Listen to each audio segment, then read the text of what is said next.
Nous nous sommes arrêtés au moment auquel un tir de char vient tout juste d'exploser à côté de la voiture auquel se trouvent Quentin, Kagome et Nicolas. Dans un char, un soviétique répond «Bougez plus!» et Quentin répliqua «Tirez pas!» Du coup, un soldat se dirige vers eux. Et le soldat, en langage russe, leur dit «Qui est le plus grand chef?» «Staline», répond Quentin. Et le russe dit «Lénine». Du coup, il les laisse passer.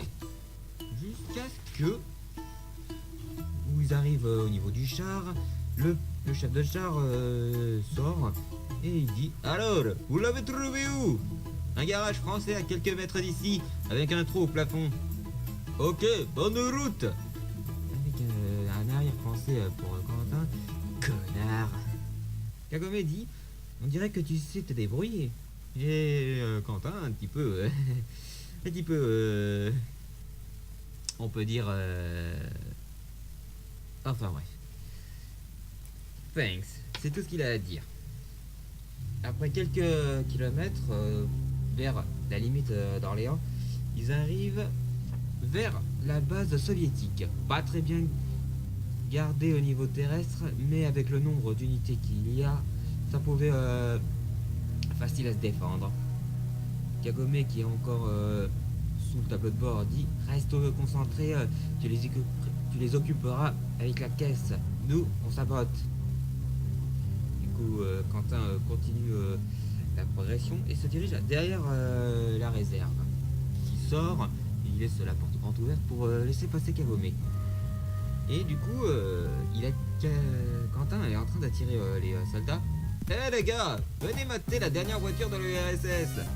Et directement, les soldats sont émerveillés par la belle voiture auquel ils peuvent voir de leurs propres yeux, sans se faire tuer par un officier supérieur.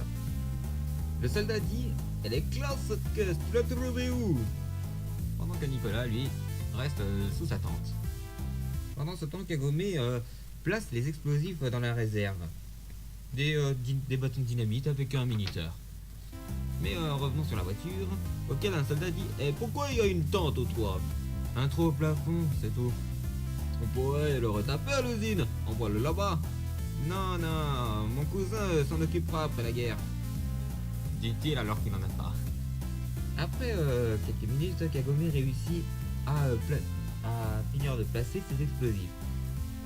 Mais malheureusement, un garde l'a remarqué. «Hey! Qui êtes-vous?» Kagome répliqua avec un beau coup de pied sur la calache qui tirait directement dans le vent. Les deux soldats à l'extérieur dirigeaient leur regard vers la réserve et dit «C'était quoi ça?» Nicolas sort de sa tente et il utilise sa sulfateuse. Et sa première réaction c'est «Mes premières victimes!» Quentin entre dans la voiture et il klaxonnait avec pour dire à Kagome «Faut qu'on se casse!» Et bah, à peine qu'il fait ça que Kagome glissait sur le capot de la voiture avec un petit clin d'œil. What the... Après qu'elle est montée, il se cassait en 4ème vitesse tout en esquivant certains tirs. Mais malheureusement, ils ont tellement rameuté l'ennemi qu'il y en a qui essayent déjà d'attaquer. Mais la réserve commençait à exploser. Le compte à rebours des bombes vient d'être achevé. Mais ils ont oublié une défense très importante de la base soviétique. Merde, le Tesla! Une tour Tesla était en train de charger. Mais par miracle, un morceau de ferraille tombe pile poil sur la tourelle Tesla qui le détruisit en un instant. Faut se chercher pourquoi Quentin n'avait pas du tout envie de rester sur place. «Maniez-vous, on est civils là!» dit Nicolas en hurlant. Et bien entendu, des missiles, des mitrailleuses, des obus arrivaient de toutes parts. Et bien sûr, ils esquivaient au dernier moment. Et Quentin dit «C'est moi qui choisis le chemin sur ce coup, ok? Ok?» Kagome ne répondit pas parce que elle s'est pris un coup sur la tête. Il s'enfuit dans Orléans et ils esquivaient les patrouilles qu'il y avait dans la zone, qui semaient aussi leurs poursuivants. Au bout de quelques heures, la pluie s'estompait depuis la sortie de la base soviétique. Et ils étaient dans une ruelle sombre auquel ils étaient cachés un petit peu de tous. Nicolas était à l'intérieur armé de son flingue et Quentin restait auprès de Kagome qui était encore assommé jusqu'à ce qu'elle se réveille. Qu'est-ce qui s'est passé? Et tout d'un coup, ces deux-là se mettaient à rougir. Nicolas dit qu'est-ce qu'il y a? Rien, rien. Du coup, Quentin sortit de la voiture et se sentait gêné. Nicolas lui dit à Kagome, il t'adore, tu sais. Il n'arrête pas de te défendre. Il te réchauffe la nuit quand tu t'endormais, l'hiver dernièrement, et même laissé sa part de gâteau pour toi. Et bien sûr, Kagome, tout ce qu'elle a pu se dire, c'est qu'est-ce qu'il a fait les nuits d'hiver?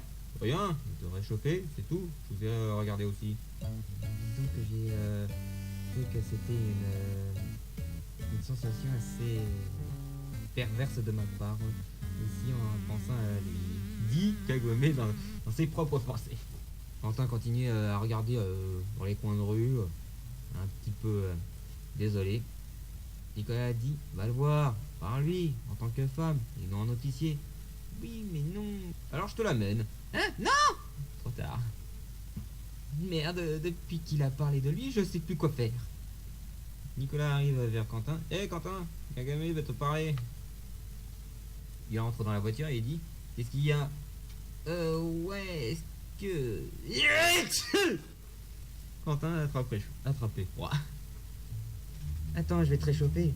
Après cet hiver, je te le dois bien, ça. Kagome, je sais.